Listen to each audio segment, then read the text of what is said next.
Assalamualaikum warahmatullahi wabarakatuh.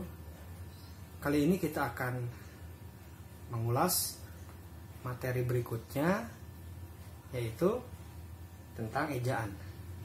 Nah, materi ejaan ini tentunya dari tahun ke tahun muncul dalam soal SBMPTN. Nah, bagi yang tertarik atau punya motivasi ingin tembus PTN melalui jalur SBMPTN, tentunya harus mengerjakan soal-soal dengan baik dan tentunya tepat. Nah, ada soal-soal tentang kebahasaan juga. Oleh karena itu, perlu atau penting menyimak materi ini. Nah, untuk kali ini akan disajikan materi tentang ejaan. Jadi apa saja yang akan muncul nanti di soal SBMPTN terkait ejaan. Nah, ada 3 hal. Jadi ketika bicara ejaan, tentunya fokus kita cukup ketiga hal ini saja. Apa saja? Pertama, tanda baca. Yang kedua, penulisan huruf. Kapan saatnya menggunakan huruf kapital, kapan saatnya menggunakan huruf non kapital. Dan yang ketiga, penggunaan kata. Apakah kata yang digunakan sudah baku atau belum? Nah, di video kali ini hanya akan diulas tentang penulisan tanda baca. Untuk kedua materi yang lain akan diulas di video berikutnya. Baik, kita mulai. Penggunaan tanda baca. Jadi, jika serius ingin mendalami ejaan, tentunya ada pedoman khusus. Apa itu? Nah, ini ada PUEB, Pedoman Umum Ejaan Bahasa Indonesia, atau lebih sering disebutnya EBI, Ejaan Bahasa Indonesia. Nah, EBI tersebut menggantikan EYD sejak 2015 akhir. Jadi sekarang sudah berubah ejaan kita, bukan lagi menggunakan EYD. Nah, dalam PUEB tersebut lengkap sekali, ya, bisa kalian unduh di Google, ya, banyak, silakan. Nah, langsung kita ke pembahasan tentang tanda baca. Jadi memang ada banyak tanda baca, ya, ada belasan. Tapi yang sering muncul sudah Bapak rangkum kira-kira tanda baca apa saja yang sering muncul nih tahun ke tahun, karena Bapak melihat langsung soal-soalnya seperti apa tahun lalu dan beberapa tahun ke belakang. Nah, yang pertama ada tanda koma. Nah, ini sering muncul. Seringkali kita menyepelekan hal yang kecil, ya. Tanda koma misal. Nah, itu perhatikan juga ketika ada soal, ya, yang menanyakan tentang ejaan. Lihat kalimat tersebut pakai koma atau tidak. Kemudian sudah tepat atau belum penggunaan komanya. Nah, yang kedua ada tanda titik 2, titik koma. Nah, ini berbeda. Kalau ini kan stripnya pendek, ini agak panjang. Nah, ini beda nama dan bukan tanda strip, namanya tanda hubung kalau yang pendek. Kemudian yang agak panjang ini namanya tanda pisah, gunanya pun beda, ya, ada perbedaan penggunaan. Selanjutnya ada, nah ini ada tanda petik tunggal, ya, ada 2 memang, tapi tunggal satu-satu. Untuk apa gunanya nanti akan kita bahas. Selanjutnya ada petik ganda. Nah, ini sering dilihat, ya, ketika dalam dialog-dialog, dalam naskah atau dalam kalimat langsung, ya, ibu berkata, koma, jangan pulang malam-malam. Nah, jangan pulang malam-malam atau larut malam biasanya menggunakan tanda petik 2 atau ganda. Kemudian yang selanjutnya ada, nah, petik atau koma di atas, ada yang bilang. Nah, namanya bukan koma di atas, namanya apostrof. Ya, apa gunanya? Nah, nanti akan kita ulas juga. Nah, yang pertama itu penggunaan tanda koma. Ini sering muncul, ya, kesalahan penggunaan tanda koma. Ya, biasanya jadi masalah dalam soal SBM tuh, hal yang kecil tapi jadi masalah. Nah ini sering kali mengecoh. Kita lihat di mana masalahnya. Nah biasanya di soal-soal SBMPTN itu koma berdampingan dengan kata hubung atau konjungsi. Misal, saya belum makan sejak 1 bulan yang lalu, koma sehingga hari ini saya harus dirawat di rumah sakit gitu. Nah apakah sudah tepat penggunaan koma sebelum kata sehingga? Nah seringkali kalau kita berpikir oh kayaknya enak-enak aja menggunakan koma sebelum sehingga, tapi ternyata penggunaan koma sebelum sehingga pada kalimat yang tadi itu tidak tepat. Nah seperti apa yang tepat? Kita lihat ada tips dan triknya, ada kuncinya. Nah, jadi jika menemukan soal-soal ejaan terutama yang berkaitan dengan tanda koma, misal cukup lihat apakah koma tersebut ya berdampingan dengan konjungsi. Nah ada konjungsi yang wajib menggunakan koma, ada yang tidak banyak. Nah Bapak berikan yang sedikit aja nih biar gampang diingat. Jadi ada konjungsi yang wajib menggunakan koma. Contoh, nah ya, sedangkan, tetapi, melainkan, yaitu, atau yakni ya, tambahan, kecuali, bahkan. Nah melainkan juga ada tambahan, melainkan dan maka, itu menggunakan koma. Melainkan maka pakai koma, wajib didahului koma. Jadi komanya itu disimpan sebelum. Misal, tetapi, nah, contoh kalimatnya, saya tidak akan makan, koma, tetapi hanya akan duduk-duduk saja. Nah, saya ulangi ya, saya tidak akan makan, koma, tetapi duduk-duduk saja. Nah, jadi wajib menggunakan tanda koma sebelum tetapi jika ingin disebut kalimat yang tepat ejaannya. Seperti itu contohnya. Jadi komanya digunakan sebelum. Nah ini ya. Jadi koma sebelum konjungsi atau kata hubung. Selain ini, pakai koma enggak? Contoh dan misal. Dan. Nah, dan itu bisa pakai koma, bisa tidak. Contoh. Nih. Menggunakan koma. Nah, jika apa? Jika kalimatnya merinci lebih dari 2 hal. 1, 2, 3. 3 kan lebih dari 2. Kalau hanya 2, tidak perlu menggunakan koma. Langsung saja. Ibu membeli baju dan celana. Jadi yang lain bisa fleksibel menggunakan koma, bisa juga tidak perlu.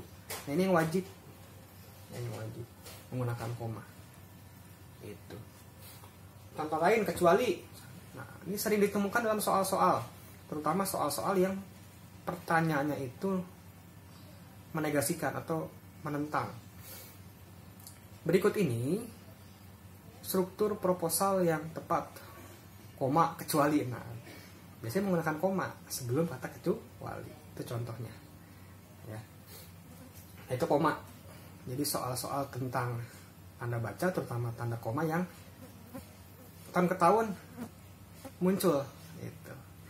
Jadi harap diperhatikan. Baca cepat aja, scanning aja. Lihat apakah ada tanda koma. Oh ada. Tepat tidak digunakan sebelum konjungsi atau kata hubung tersebut. Nah kalau nggak tepat berarti ejanya pun tidak tepat.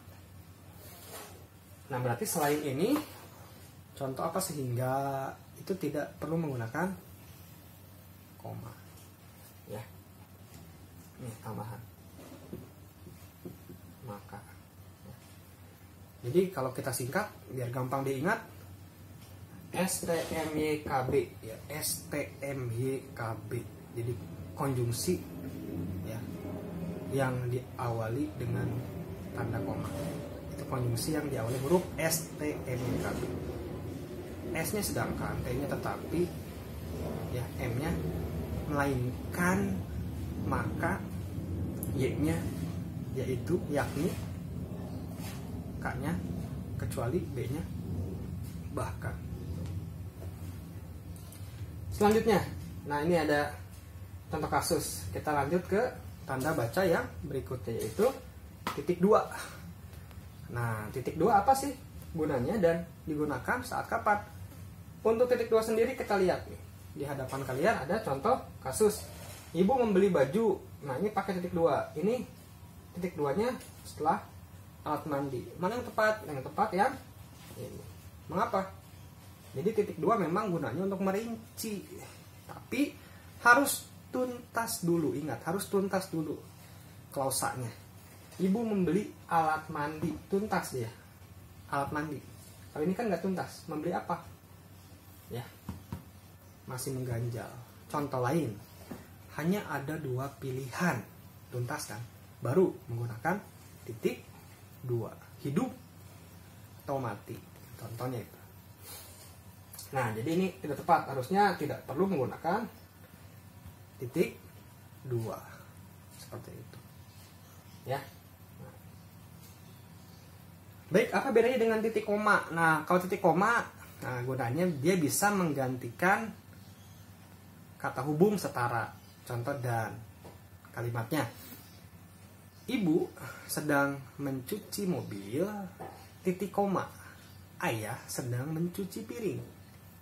Nah, boleh menggunakan titik koma untuk menggantikan konjungsi setara. Apa aja? Dan, sedangkan, tetapi, melainkan. Nah, itu boleh digantikan dengan titik koma. Ya. Kemudian tadi titik 2 tidak hanya untuk merinci, dia juga bisa untuk penanda dialog dalam drama misalnya. Jadi ada juga beberapa kegunaan dari tanda baca ini. Nah, tanda hubung.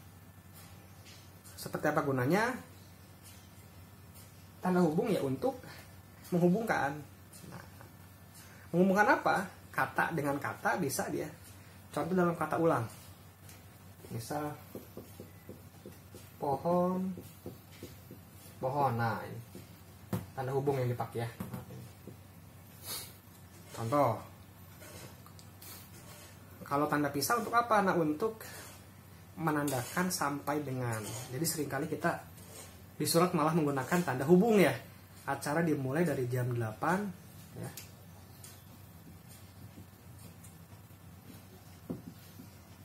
Ini nggak tepat. Yang tepat. Nah, tuh. Kalau ingin membuat tanda pisah di laptop atau di komputer bisa dengan mengetik tanda minus strip 2 kali lalu space, biasanya langsung menyatu dia. Jadi tidak perlu manual, pakai shape tidak perlu. Ya. Tanda pisah gunanya salah satunya itu untuk menggantikan sampai dengan. Tuh. Nah. Kemudian tanda pisah juga, nah kalau yang sering baca novel dia sebagai penanda keterangan tambahan atau positif. Contoh, Dini pakai tanda pisah, wanita berambut panjang selantai, tanda pisah lagi. Nah itu bisa digunakan menggantikan koma ya, atau keterangan tambahan. Jadi penanda keterangan tambahan. Jadi jelasnya nanti bisa dilihat di PUEB, atau nanti kalau ada waktu akan Bapak jelaskan lebih detailnya. Ya, karena keterbatasan waktu dan ruang. Nah, lanjut. Nah, ini petik tunggal ya. Untuk apa gunanya? Nah, salah satunya petik tunggal itu untuk penerjemahan biasa digunakan. Contoh, ada istilah ilmiah ya, oriza sativa misal. Apa artinya? Ada kalimat oriza sativa berarti. Nah, artinya atau terjemahannya itu bisa menggunakan tanda petik tunggal. Artinya padi.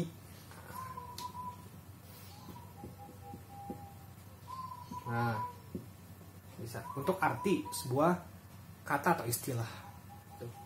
Beda halnya dengan tanda petik ganda. Kalau petik ganda, salah satunya digunakan untuk menanda kalimat langsung. Ya, contoh, ibu berkata, koma. Nah, pakai petik ganda. Jangan pulang malam-malam. Nah, jangan pulang malam-malam itu kan kalimat langsung, pakai petik ganda dia. Itu penanda. Atau petik 2 juga bisa digunakan jika kalian menandai ada kata yang bermakna konotasi atau tidak sebenarnya. Contoh, dia anak baik. Nah, jadi jika ada kata menggunakan petik 2 ini, hati-hati, maknanya tidak sebenarnya. Dia anak baik. Nah, jadi bisa jadi maknanya malah kebalikannya. Dan yang terakhir ada tanda. Nah, ini banyak siswa menyebut koma di atas. Nah, bukan, ini namanya apostrof. Apostrof ini, nah, ini penggunanya mirip seperti yang di bahasa Inggris. Digunakan untuk penanda ada bagian yang disingkat atau dipenggal. Contoh ada UUD 45. Nah, ya, pakai apostrof. Mengapa? Karena ada yang disingkat, dipenggal. Apa? 19. Jadi untuk doa ini tidak usah pakai apostrof. Mengapa? Karena tidak ada yang dipenggal. Itu. Jadi yang baku, nah, ini doa. Baik, seperti itu ulasan singkat mengenai tanda baca. Semoga bermanfaat. Jika ada waktu dan kesempatan lagi akan diulas lebih banyak lagi tentang tanda baca. Nah, terutama kita akan beralih ke penulisan huruf nanti. Ya, seperti apa atau kapan saatnya menggunakan huruf kapital, kapan saatnya non kapital, akan kita ulas di video berikutnya. Nah, jangan lupa klik subscribe, like, komen, dan silakan bagikan ke teman-teman kalian pejuang SBMPTN. Semoga berhasil. Mohon maaf bila ada kesalahan. Assalamualaikum warahmatullahi wabarakatuh.